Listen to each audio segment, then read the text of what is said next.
Welcome to the Waiting List podcast. Tell us a story.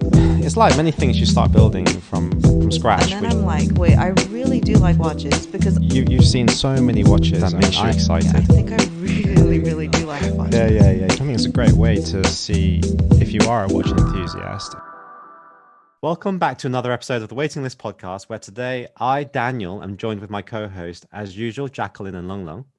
Today, sandwiched between these two stunning co-hosts, and I must say, Long Long, recently your dresses have been quite eye-watering. Why, thank you. We have Sean Fredericks, who is the man behind the IG account Bout Massa. So welcome, Sean. Hi, welcome. Hi, Sean. Welcome. Hi, thanks for having me. Welcome.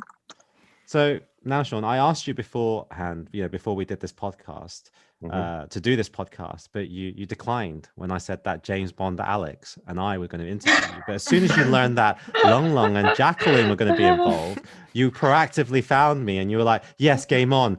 Can I come on, So what do you have to say for yourself? Explain that, please. Explain. There's nothing to explain, right? I like that. Right. Caught red-handed.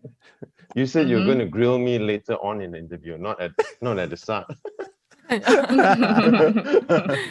Yeah. Right. These two girls can be very daunting. So don't worry, Sean.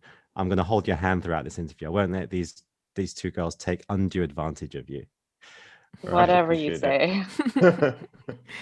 It's like Anyway. me and Jacqueline. We're always protecting female guests if we ever have any in the future. Yeah. We would definitely protect them from you, Dan, the predator. Yeah, we'll say the same thing. Yeah. Anyway, talking about Alex, I want to tell everybody, he's still around. He's just kindly requested that he could have some time away to do his stuff and try to deal with his obsession of searching out the man with the golden gun. I've actually given him a hint and told him it's Scaramanga, but he's like, no, I need to check it out. So yeah, he's been practicing his search for him with like looking at himself in the mirrors and stuff, So anyway. No, poses. Yeah, exactly.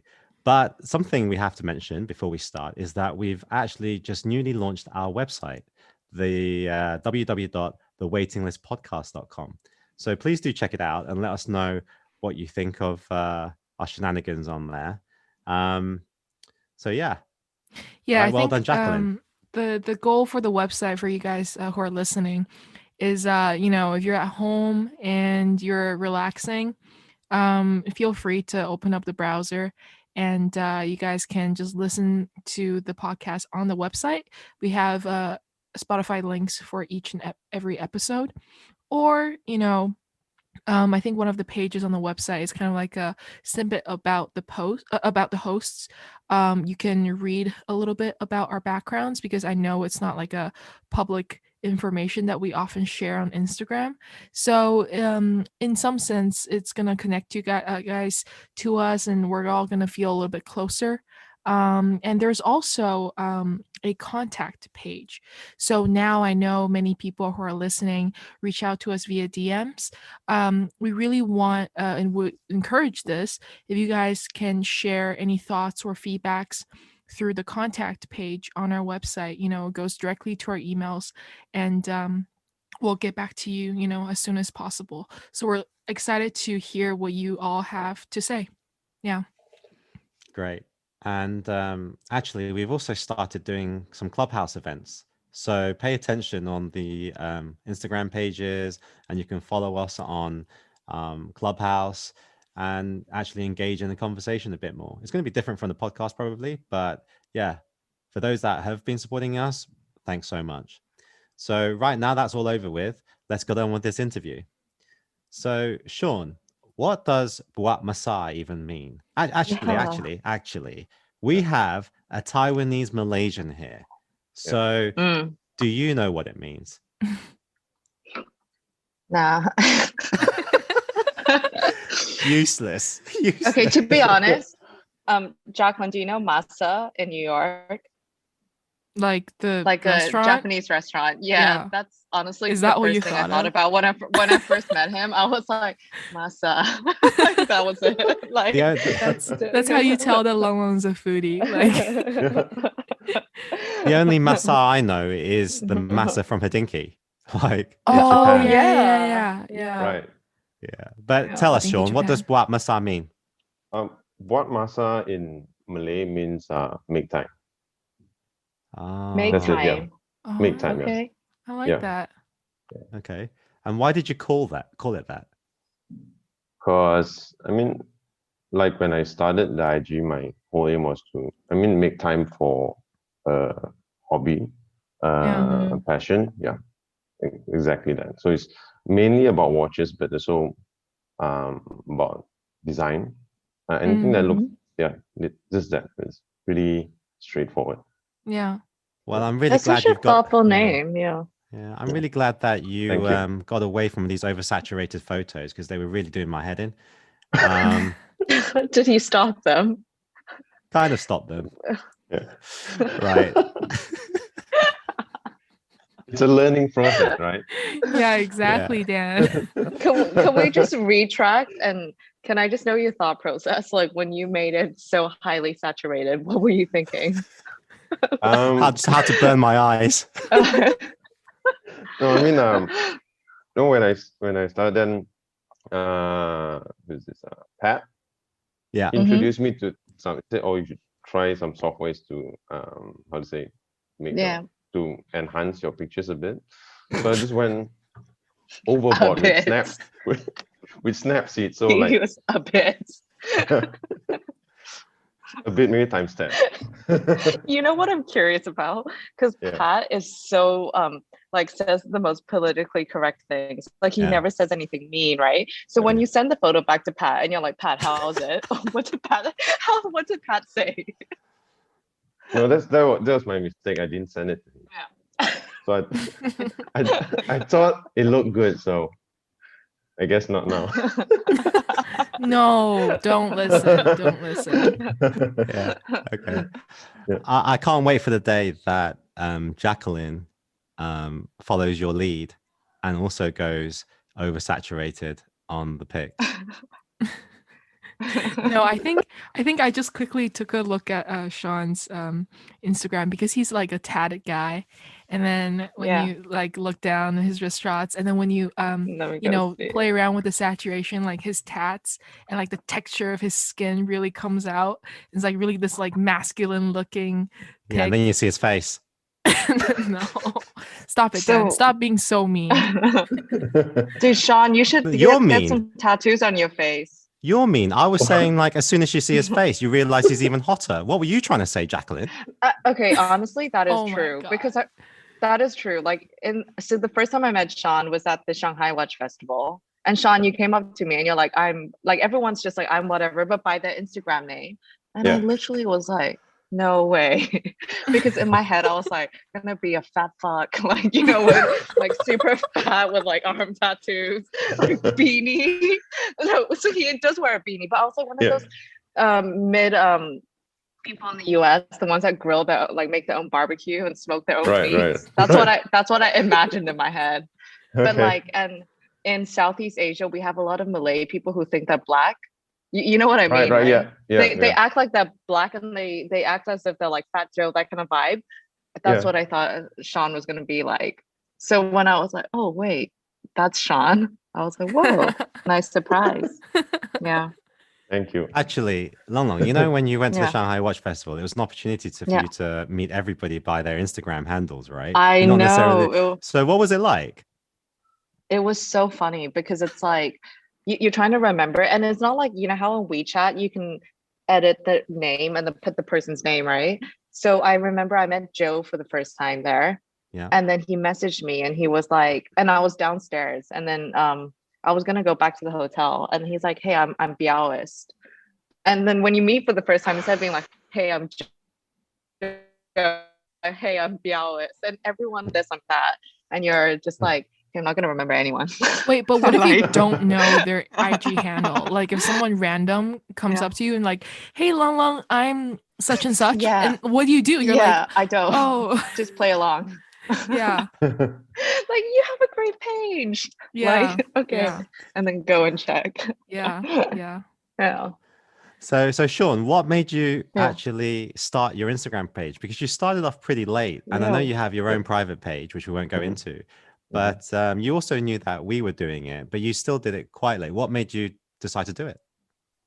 Yeah, I just wanted something that's just specific to watches and design in general. Mm. Okay. Just that, yeah. Something to catalog or curate where I can go back and see what I've seen or Yeah. experienced Mhm. before. Yeah. So I thought, yeah, that'd be a good place to do it. And also, well, now it's good to get feedback about the pictures. So Yeah. I'm going to desaturate a lot of the pictures. Yeah. it's gonna be black and white soon. Yeah. Thanks to me and Dan, the two people that don't even take photos properly. I mean, I actually originally thought that the reason why you did it is because you saw a niche in oversaturated photos. All right. Yeah. That no, you Yeah. weren't seeing them around, and you thought, I'm going to do something different. I'm going to saturate the fuck out of these photos that it's not clear anymore. And then I Yeah. thought, oh, yeah. Wait, Yeah, I guess are you talking about Chester here, or like what? Well, they're a similar group. Yeah. No, we just want to add color to life, a lot Yeah. of color to life. Like that. Right. Anyway, so obviously, Bout Masa, you said make time. So since it's Malaysian, I take it you are from Malaysia. Which Yes. part? And what is the Uh, watch scene out like in Malaysia? Well, I'm from KL, which is the capital of Malaysia. The watch scene in Malaysia, I have no idea. Because to be honest, I started like getting in watches like Mac watches when I got to Shanghai.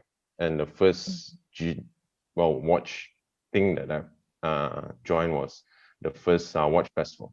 That was the first time. Wow. Yeah, which was overwhelming for me. Mm. Yeah. From zero to that, yeah. Then he's Mhm. So it talking was good. about the 2018 one, right? Yep. Not the Yes. 2019 one. Mm, Yes, mm. 2018 one. So how So did you once I feel? I would actually think that,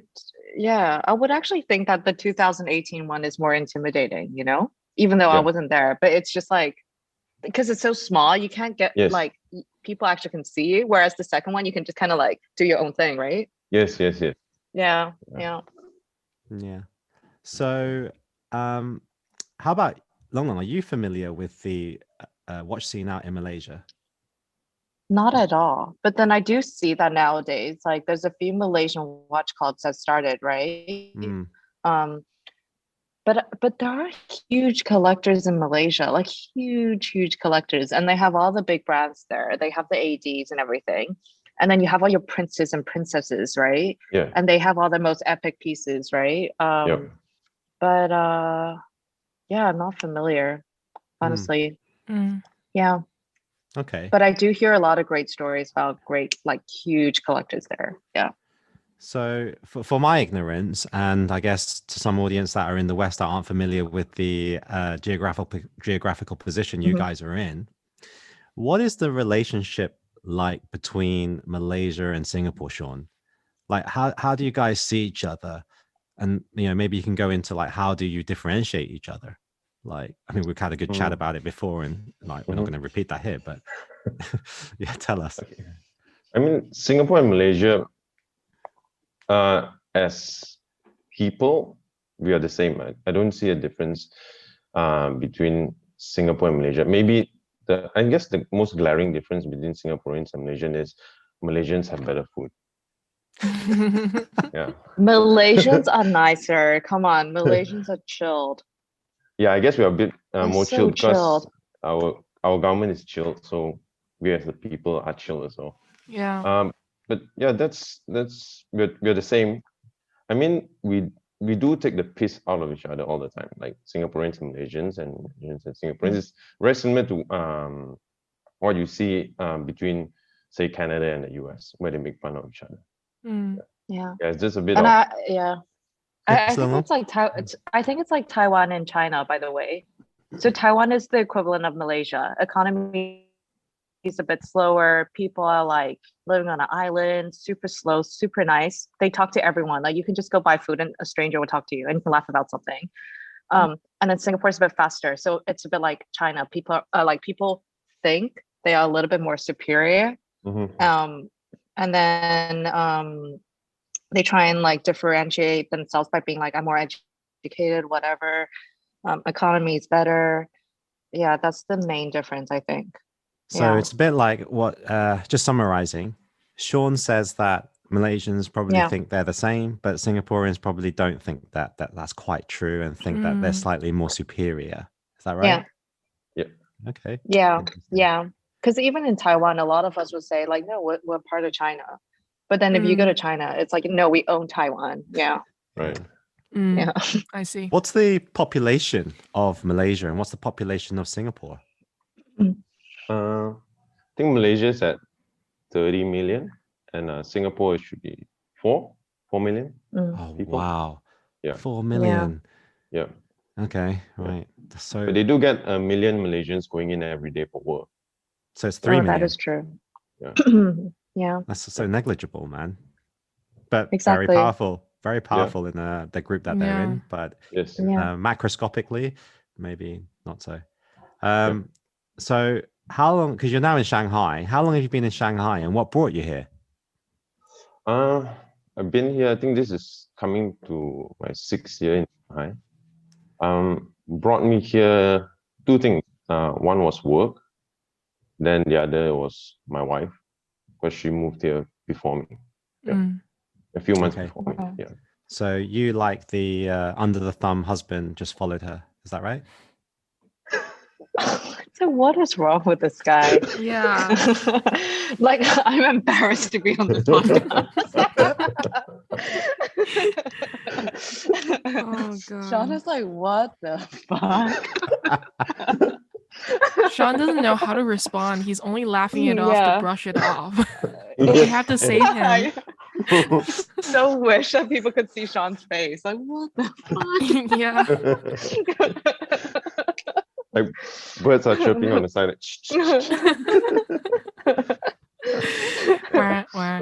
So anyway, can I ask what your impressions of China were like before you came, and what did you have any myths about China, and what were those myths, and were they different when you did come? I mean, when I came to Shanghai, like when I moved here, I kind of knew how China was, because prior to moving to Shanghai, I've been coming to China for the past 7 years. Okay. Yeah. So obviously the first impression before I came to China was, well, I didn't know the country. Then when I got here, there's a bit of culture shock. Like China is growing at a very quick pace, one. But because the change from a closed country to open, and then with the accelerated growth in between, so you have that gap where they're adjusting now. So it's more of a dog eat dog world here at the time when I came here. So like cutting queue and all those type of things, it was like, what's happening, so that was a bit of a shock. But after like a few years coming here, like it was fine.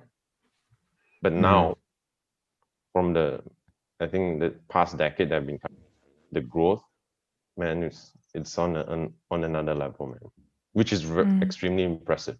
Yeah. So now for me to go back to say KL, the pace is completely different, and opportunity, obviously there's a lot less in Malaysia compared to say in China. Yeah. So what have your lasting impressions been now of China? If you look back on the 6 years or longer, your experience of China, going through that time, what have your lasting impressions been so far? Well, China lasting impressions, I guess, would be people here they know how to find the opportunity and get it, and they work for it. Yeah, they don't expect handouts and stuff like that, which is good. I think it's a good trait to have. Okay. Is that different in Malaysia then? In Malaysia, no, I guess Chinese in general are like that, because in Malaysia and say the whole of Southeast Asia, you have the Chinese who are there. Went there a while ago, and you can see that economically the Chinese are always slightly better because they work. Southeast Asia, they do not get handouts because they are a minority. So we do see that that trait, and that also because we source for furniture. So other than in China, like we do some sourcing in India and Vietnam and all that, we can see the workers in China, they're definitely the most hardworking ones. Like no fuss, no muss, just get it done. So I want to go back a little bit, and you know, you spent most of your formative years in Malaysia, including university. Yep. Was traveling abroad, you know, a lot of Chinese send their kids out, you know, for university or secondary or high school. Was traveling abroad ever a consideration? For me? Yes, for you. As in travel for education, overseas? You know, to study. Yeah. Because you did all your education all in Malaysia. Yep. The question is, did you ever consider going abroad for part of the for your education? Yeah, I actually wanted to finish my course in either in London or California, right? But that didn't happen.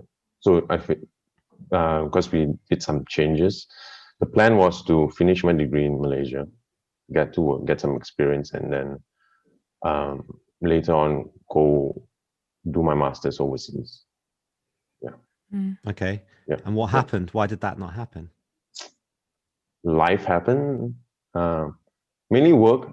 So when I started working, then I didn't, make the time to go towards that. So there was a bit of a tension because I was working in design and design consultancy at the start of my work life. And right now I'm in a completely different field. So that's why there's a plan change. Instead of finishing, getting my master's overseas to get that experience. Right now, it's a different experience now. So the experience now is in China, growing a business, building a business instead. So you didn't head off there, and like you said, you went off at a tangent. Yeah. What made you go at that tangent? What happened? Well, this business that was it's a family business, and at that time when I was working in design, my parents decided to ask me to come back to help out the business. Yeah. And was that always on the cards, Sean? So your idea of going abroad, right, to get some experience abroad, did you not see that the family would ask you to come back and help? No, never thought about it. You never thought about it? Okay. Yeah. So are you saying that your parents had never guided you in that direction and you felt free to do what you wanted? Yes. Okay. Yeah. So how Sean, did you feel when... Are you an only child? No. I have a brother and a younger brother and younger sister. Okay. So how did you feel when you did get asked to go back then and kind of give up that idea of going abroad, or your original idea? And you would have been very familiar with what your parents were doing when you were younger. And I'm sure if you had that interest in going into that direction, you would have done that and not think of like doing your design thing. So how did that feel? I mean, did it feel like you were giving up anything? And how did it feel? Well, initially when they asked me, I was very reluctant. So I guess I held out for a year and a half. Then the reason being, I just didn't want to do it. Like it wasn't an interest for me. Or well, I had more interest in what I was doing at that time. Mm-hmm. So after about a year, then I guess they asked me, and then they used some different tactics to reel me in a way. Yeah. Yeah. So what kind of tactics did they use? They use my mom. So Man. that was the nuclear option. So yeah. So can you just explore that dynamic? What relationship do you have with your mum in the way that she had such an influence on you that your father didn't have? You know, because at the end of the day, I believe your father was the main one running the business, right? Did he ever ask you directly?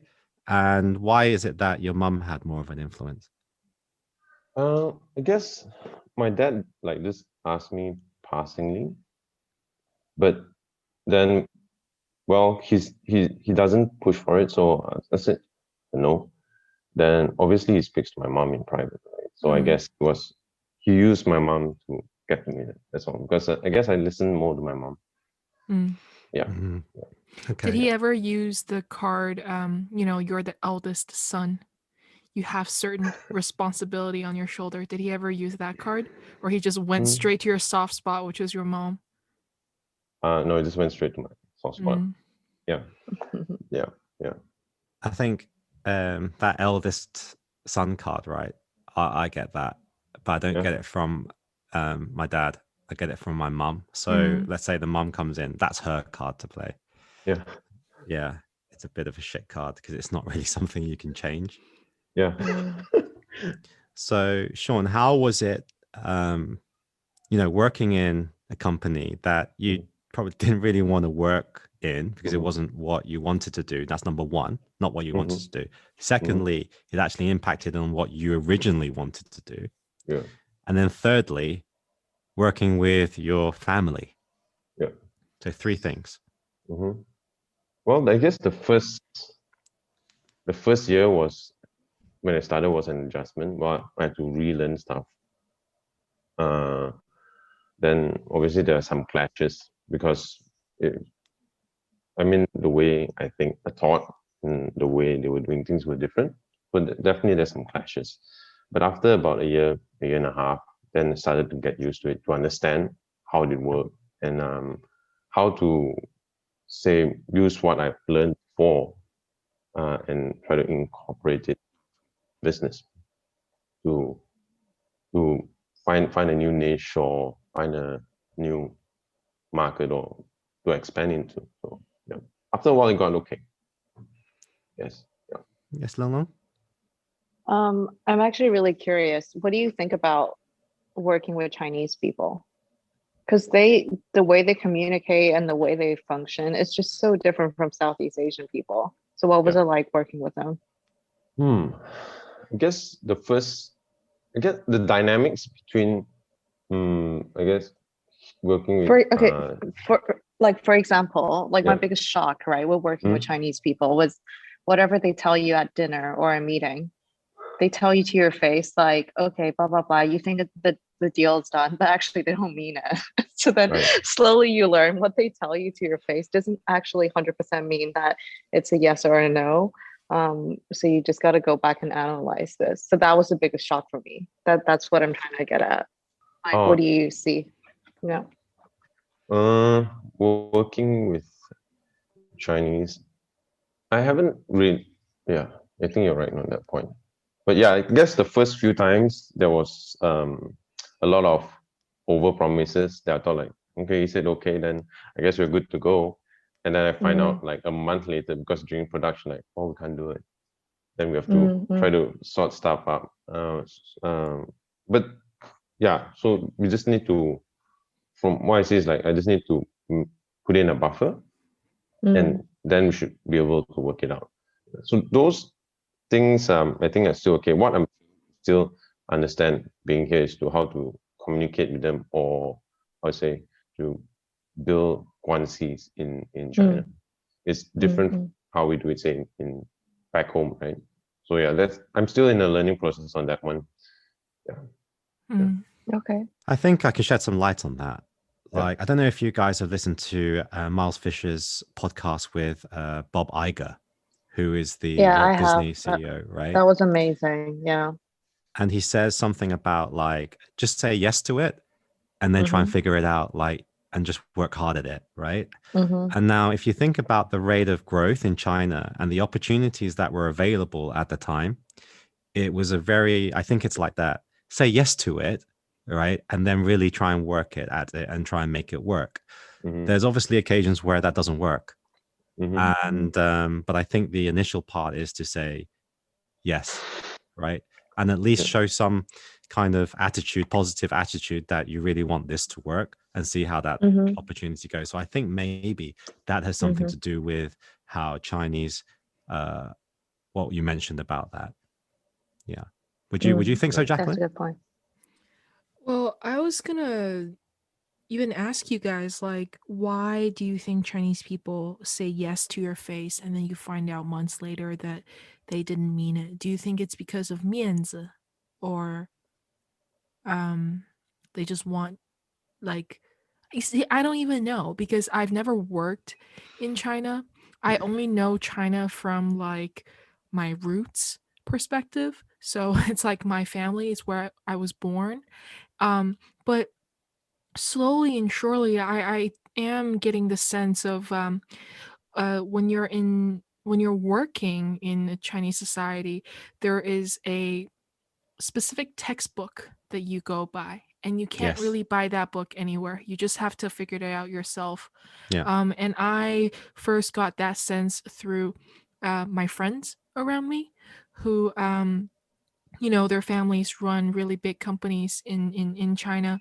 And I remember the first realization I had was recently, like over the past year, when I was in Nanjing, and then a really good friend of mine was bringing me to these dinner parties, and the way that she spoke on these like tabletops were so different from how she spoke with me, or how she spoke with our other friends.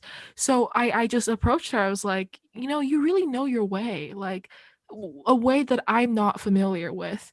And she's like, yeah, I was born into it, because all my life I had to keep in mind that on these dinners, like on these tabletops, you are dealing with people who want something from you, who want something from your parents, who are trying to make a deal happen. And most of the time, it might not be in your best interest, but you still go because of 面子. And you have to say stuff so that everyone on the table, like even those who are not involved in this deal, like are happy. You're trying to make everyone comfortable and feel comfortable.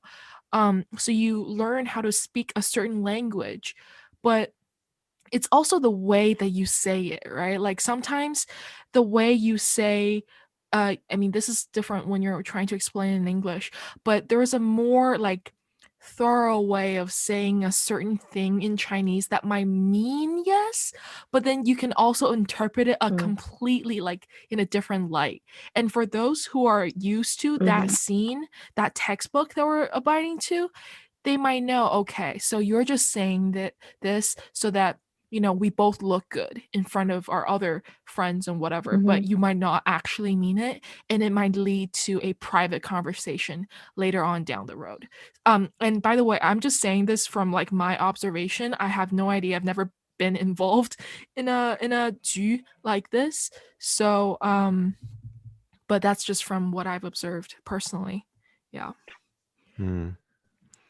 I would say in a lot of the businesses that I'm involved in, I'm more client facing towards the European side, so the Western side, or to individuals like yourself, Jacqueline, with heavy Western culture.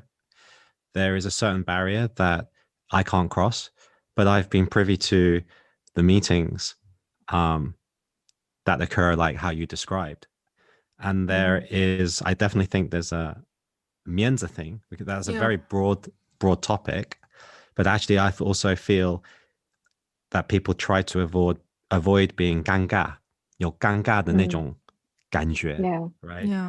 So that's translated as awkwardness. So there's a lot of subtlety in what the person is saying, and it is very true, you have to read into also the body language of everybody, and you do go back and you analyze it. So when we go to the meetings, we never take the thing as the face value, trying to find a deeper meaning. And that is even more evident when you have governmental meetings. It's even more subtle. Yeah. So it's very, very hard to read if you haven't grown up with it, to be honest. And you have to also know as well, the other person, when you're communicating, there's two people. The other person probably also realizes that you might not get it as well, but they won't change the way that they're communicating with you. So it's really down to you to try and figure it out. So the more people you have in your team to address certain issues that you can't deal with yourself, you're stronger. I want to quickly touch on a point. I think it's different from business and government, because I grew up, like, my dad works for the government, and even though, like, I don't go to work with him, but I listen to his phone conversations, and the sense that you get from his conversations on the phone about work is different from the sense that you get on, like, in these dinners. There's a unspoken feeling about having a meal and talking it through, like, face to face, versus when you're talking on the phone about it. I guess there are more nuances. You can argue it for either side, I guess, but when I listen to him speak about work, it's almost like more direct and straight to the point. I guess maybe, like, he's just trying to get the point across so people can do whatever.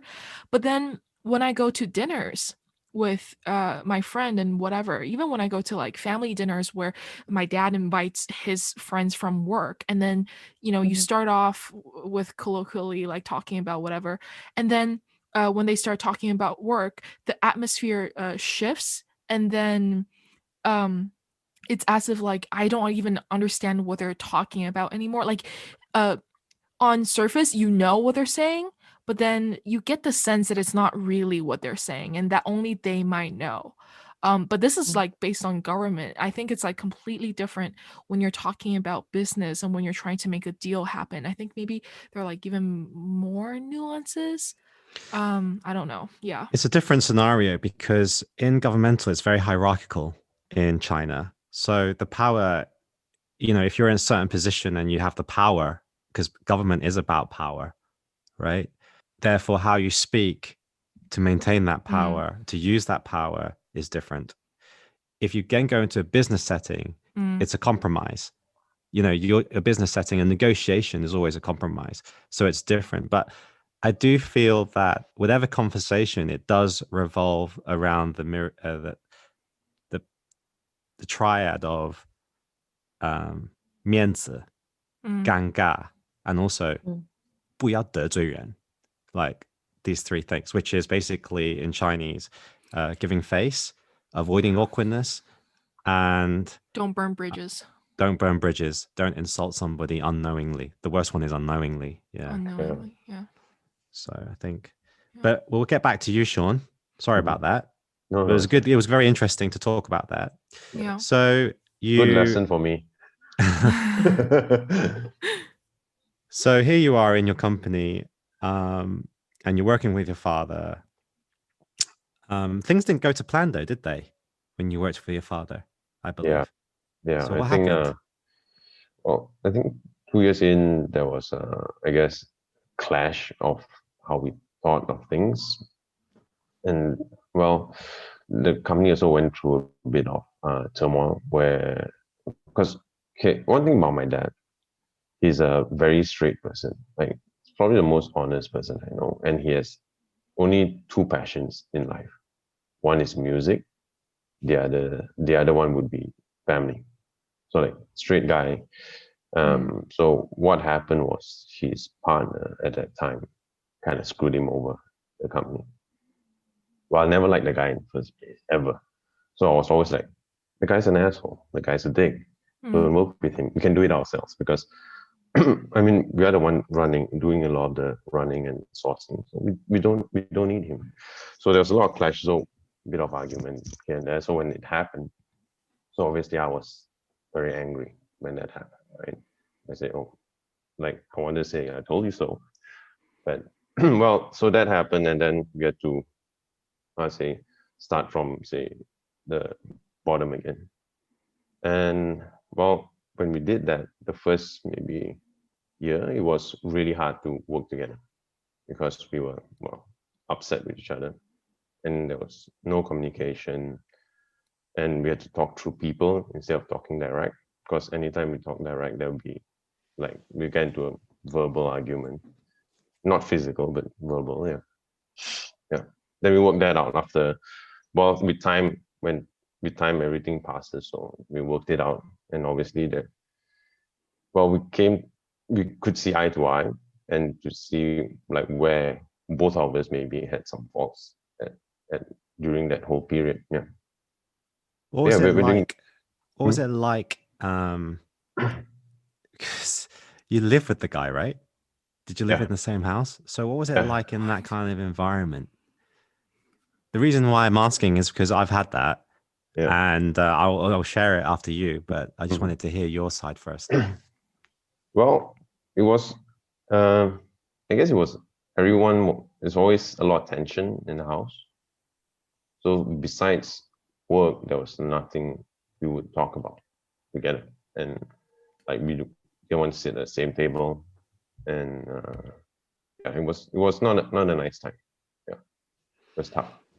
Yeah, I remember that time with me where it was really with me and my mother, and everything you said really resonated because you would talk about anything, or you just wouldn't talk about anything because it would touch the light, touch the fire, and it would just literally shoot up vertically, and then you would be in a massive argument, and it would be a lot of blame culture, a little bit, like where you're blaming this and blaming that and how we should sort this, but you don't agree, and it's a very bad negative area to be in, and logically you know it as well, but there's nothing you can do to avoid it. Like in your head you try and settle down, but you can't, because everybody's so desperate at that time, and there is no outlet for you to vent, because you're going to work,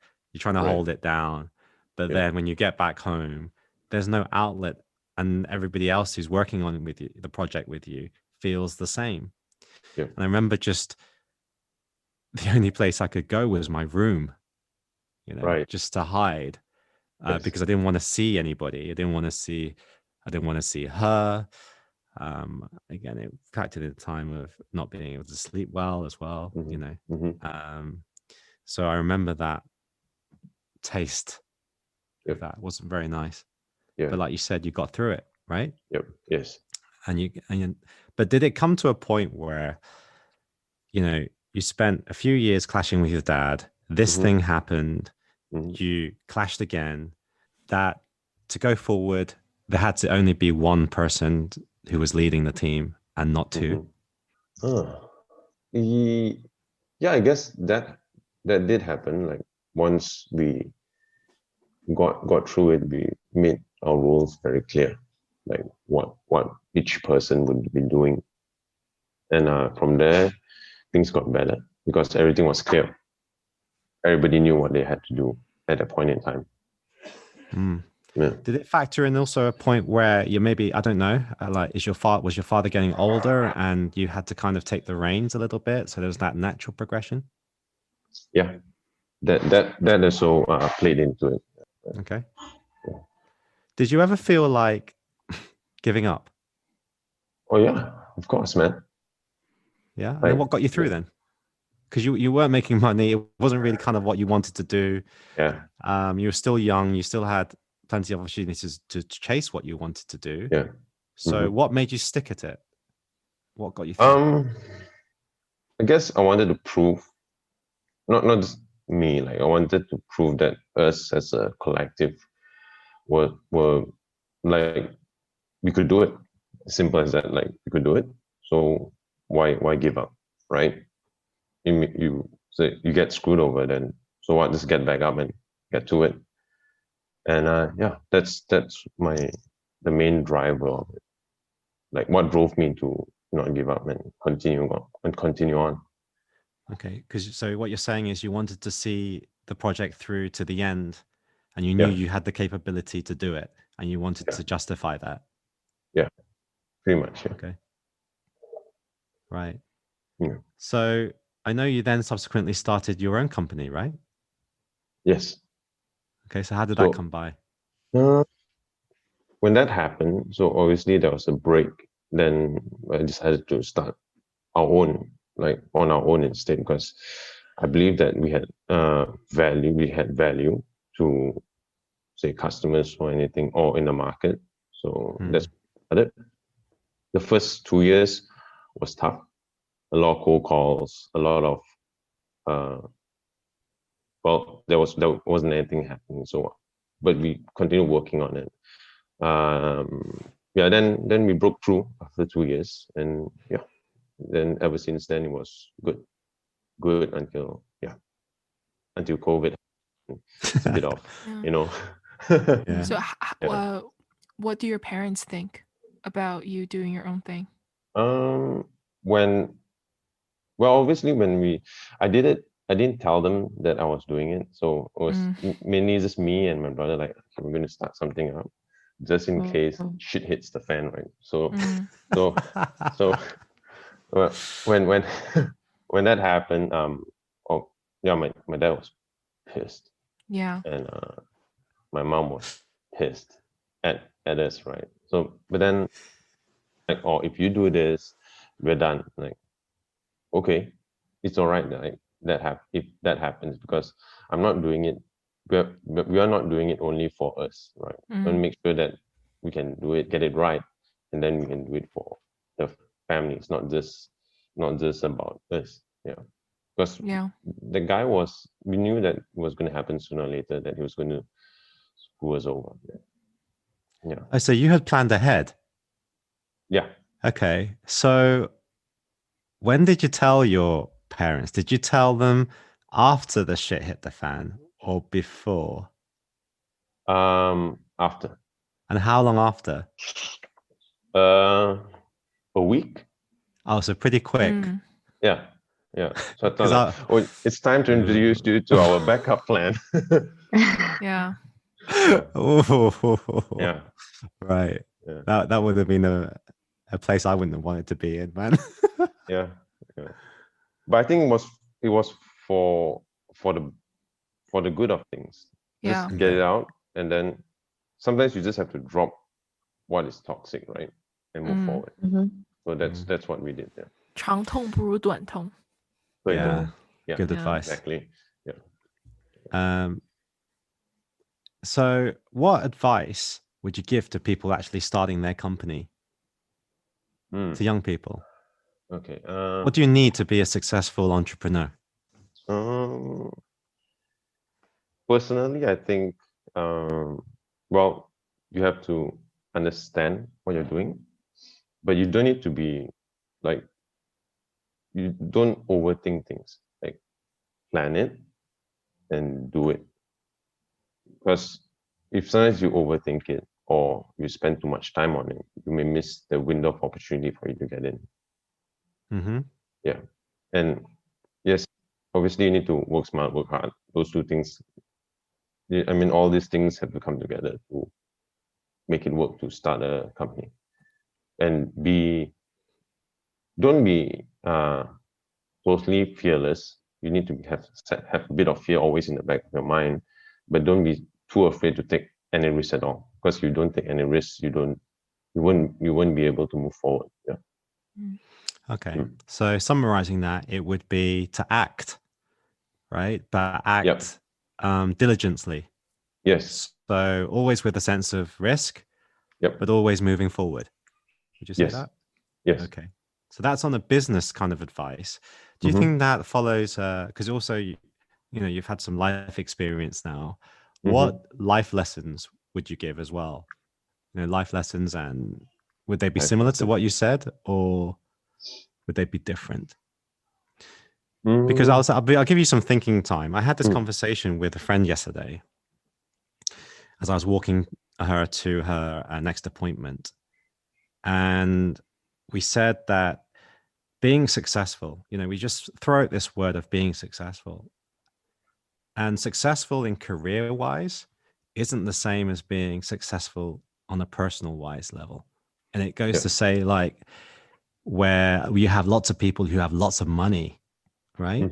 Billionaires, but they're absolutely miserable, not fulfilled, none of that. And it's because personally they didn't develop, or personally it hasn't been a success for them. And part of why we talk about how important family is because that rolls into some of the personal side of you. So I do feel that you need both elements to feel successful. Actually, one of the things that was mentioned in the Sapiens book was that they did a study, I don't know if you remember this, Jacqueline, on happiness at the end.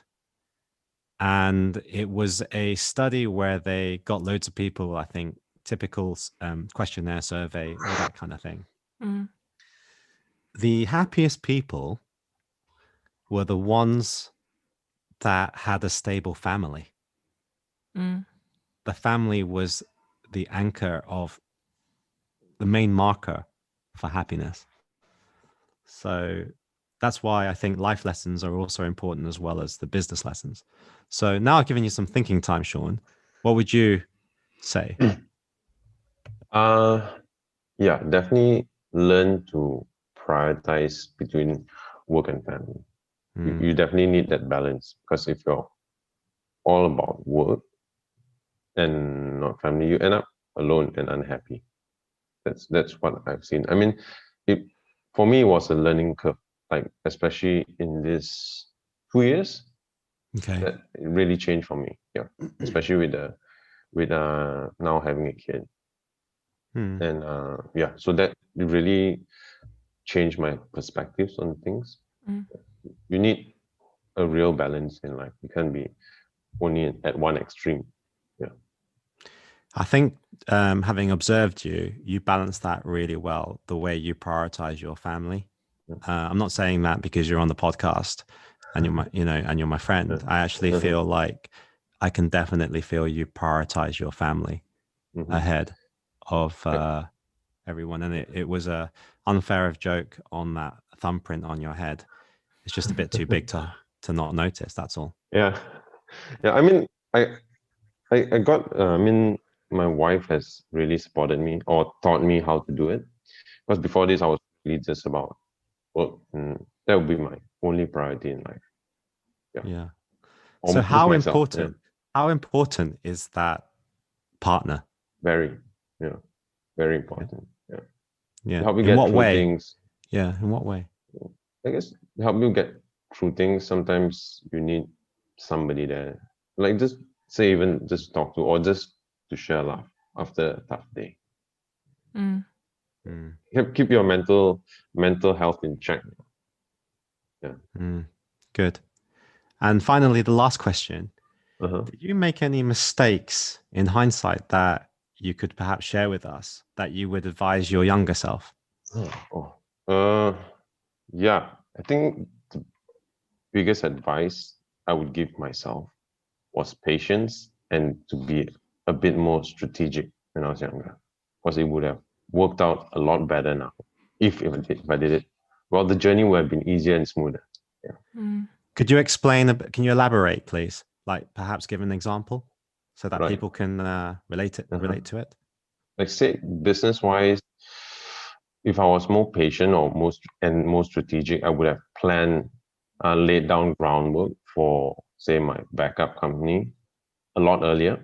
And say if shit hits the fan, I have something like really running already. So that would be good. And patience, well, the more patience you have, I say, when dealing with people, when you have patience and you listen more, things you will know more, or you have better insight of things. So, mean, those two things, I would give myself that advice. Good advice. I think listening is totally underrated. Yeah, exactly. Yeah. Observation and listening, totally underrated. That's great advice. Now, I know perhaps in your mind, until you'll be able to afford the work that you love, you won't think of yourself as a success. And maybe that's a trait of successful people. But I'll be honest, when I heard your story the first time, when we were prepping for this interview, trust me when I say, I came out with even more respect for you than prior to it, and already had a good, healthy respect for you. Thank you. Yeah. So that ends this part of the interview. We are actually going to go into your watch collecting. So if you want to hear Sean's flavor of watches and what he likes and how he collects, it's quite different to anybody we've had on the show, then stay tuned for episode 2 of Sean Frederick's interview. So see you on the next one, guys. See you. Thank you. Bye. See you. Bye. Thank you for tuning in to the Waiting List podcast. Hit the subscribe button and the next episode will come straight to your phone as soon as it's ready. Whilst I'm here, please remember to leave a nice review and follow us on Instagram at the Waiting List podcast.